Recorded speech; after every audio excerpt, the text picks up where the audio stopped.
vous en prie, Monsieur Trottignon, vous avez la parole. Merci, Monsieur le maire. Monsieur le maire, mesdames et messieurs les adjoints, chers nouveaux collègues, merci pour l'accueil. Merci aussi pour l'accueil des services. C'est donc ma première intervention. Je ne m'attendais pas à faire celle-là au conseil municipal de Caluire-et-Cuire. Je prends donc le train en marche. Monsieur Bastien Join, je me trouvais effectivement sur la Terre des Lièvres à l'occasion d'un reportage de BFM Lyon. Et pour démarrer cette intervention, il me semble important de vous dire que j'ai rappelé tout l'historique de la Terre des Lièvres, qui date depuis décembre 2017. Et que j'ai rappelé aussi qu'il y avait un conseiller municipal délégué au projet de ferme de Terre des Lièvres, ce qui n'a pas été retenu dans le reportage, qui n'a retenu en fait que 45 secondes à peu près de ce que j'ai pu lire.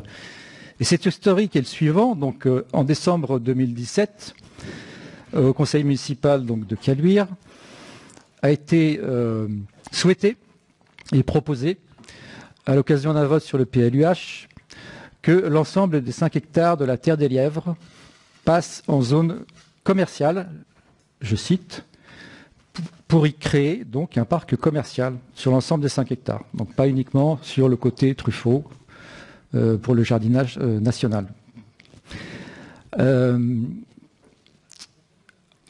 À la suite de ça, il y a eu une réaction. Effectivement, vous avez un collectif de citoyens qui s'est monté, qui a porté le nom de Sauvons la Terre des Lièvres, mais quelques semaines après, donc en février, il s'est créé. Pourquoi ? Parce que ces terres sont maraîchères, de fait, et donc il était logique que les riverains des quartiers, du Vernet, du centre-bourg, de Vassieux réagissent, mais pas seulement, puisqu'on avait aussi tout autour des fleuristes, et puis Monsieur également... Trottignon, apprenez à être aussi concis. Je rappelle qu'on est en train de parler du sport, donc c'est un petit peu dérivé sur d'autres sujets. Ah, donc vous avez vous-même dérivé, je vous laisse, Monsieur Join aussi. C'est important que vous... Donc on a été mis en cause, il est normal que l'on réponde. Tout à fait, d'ailleurs, je vous ai donné la parole sans aucun problème, Monsieur Trottignon. Très bien, alors je vais essayer de faire plus court. Ce collectif a fait donc une participation à l'enquête publique PLUH en montrant donc dans cette enquête publique un projet alternatif qui comprenait toute une série de projets, dont des jardins partagés et dont une ferme pédagogique. Voilà. C'est pour ça que quand le projet de ferme urbaine est arrivé, oui, je raccourcis, je reviens à aujourd'hui. Nous nous en sommes réjouis. Alors là, je vais passer, évidemment, j'étais, disons, porte-parole du collectif Sauvons la Terre des Lièvres. Aujourd'hui, je passe conseiller municipal, donc c'est différent. Là, je suis un peu dans un entre-deux. Mais regardez les réseaux sociaux, regardez ce que dit donc le collectif Sauvons la Terre des Lièvres. Nous nous sommes réjouis sur Twitter.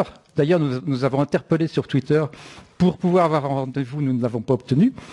Et nous nous sommes réjouis de ce projet de ferme urbaine, au même titre que nous nous sommes réjouis, mes collègues, je n'y étais pas encore au conseil municipal, se sont réjouis également de ce projet de ferme urbaine à mais vous vous êtes abstenu, Monsieur Trottignon. Près. Vous vous êtes abstenu. Monsieur Join, vous n'avez pas la parole. Attendez. Vous laissez terminer, Monsieur Trottignon. Ce qui est important, c'est qu'effectivement, il était souhaité un zonage agricole. Voilà. Et la raison de l'abstention, elle est en grande partie pour ça.